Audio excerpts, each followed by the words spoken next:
Hey guys, in this video I'll show you how to remove the Temu minimum spend limit.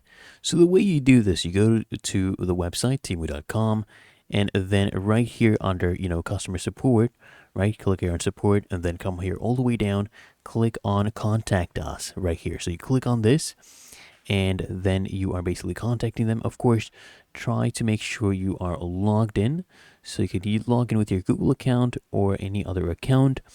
And once you're logged in, we'll basically be contacting the customer support. And what I need you to type, I'll show you what you need to type.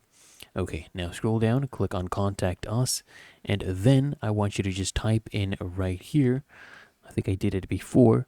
You basically say that, remove. Okay, you type in here, remove minimum spend limit. Okay, right here. And then in the chat box, you press enter. Then you just follow the prompts from the bot, which will explain the reason for the limit.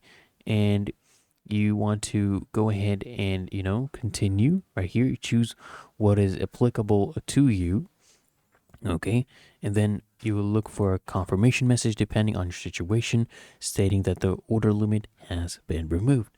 Really that easy. If you found this helpful, make sure you smash the like button and subscribe to frequently asked questions.